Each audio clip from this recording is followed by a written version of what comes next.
The Night the Bat Got In by Virginia Kroll. The temperature was so stifling that no one even noticed that the back door had been left ajar. Whoever came in last had forgotten to pull the stubborn catch. It was one of those late night evenings, right in between summer closings and school openings, that dragged on boringly. It threatened to be the dullest night of the summer. And then the bat got in. Betsy saw it first. She leaped, screaming, from the hassock and flew out the front door before anyone knew what was happening. Mr. Halverson arose and calmly declared, "There's a bat in the house. I wonder how it got in." At this point, Mrs. Halverson disappeared in a flash. "I'm not sticking around to find out," her voice trailed into the baby's bedroom. Whisking Neil out of his crib, she joined Betsy on the front lawn. The startled baby began to cry. Mrs. Halverson was shaking from her hair roots to her toenails, and Betsy was shrieking frantically, "There's a bat in the house! There's a bat in the house!" Andrew watched the displaced bat dart erratically through his living room before he joined his family on the lawn. Never had he seen such calmness explode into such frenzied activity before. The Overtons had, of course, heard the commotion next door. They came dashing over, shouting, "What's wrong? And is everyone all right?" Mr. Halverson, after a lapse, was finally hearing through all the confusion. "There's a bat in our house," he explained. "I just hope it's not rabid," Mrs. Halverson worried about aloud. Andrew knew it probably didn't have rabies because he had read a lot about animals. First, bats are nocturnal, so this creature belonged up at night. Secondly, it acted like a healthy bat, avoiding objects as it flew. A sick bat would bump into things or not be able to fly at all. Most bats weren't rabid, and legends had given them a bad reputation. Andrew wanted to reassure everyone, but he couldn't get a word in edgewise. Mrs. Overton poured out her concern to Mrs. Halverson. Neil still whimpered. At least Betsy's shrieks had quieted. The men were discussing a plan of attack, something they said caused Andrew's voice to slice through the commotion. "Kill it? No way," he blared. "Don't you dare."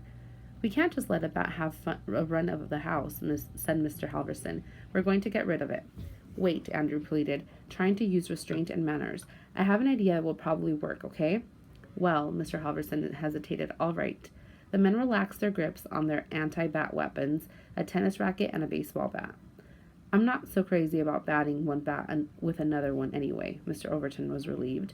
Andrew went bravely into the house, alone, turning out lights in every room. He could hear flapping of the bat's wings as it struggled to make sense of its unfamiliar surroundings. He turned on the floodlight in the backyard and adjusted the latch on the back door so it would remain wide open. The bat will sense the light and knows insects are attracted to it.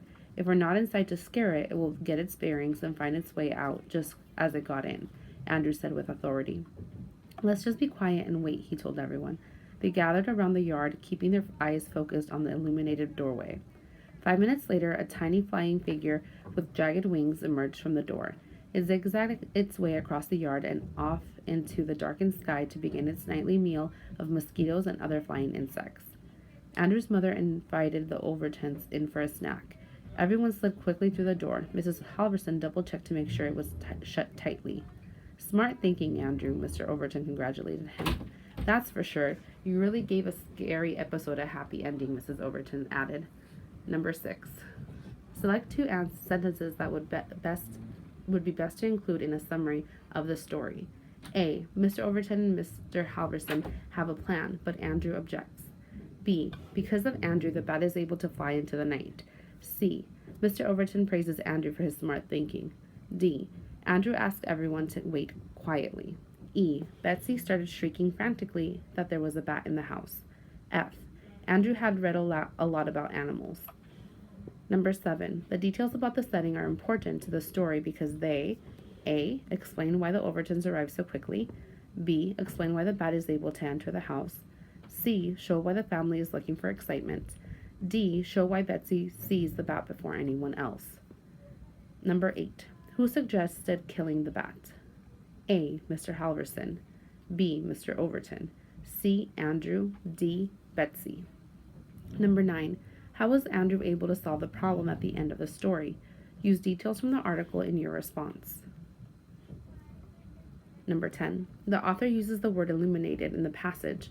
Circle the 2 underlined phrases in the paragraph that best help readers understand the meaning of illuminated.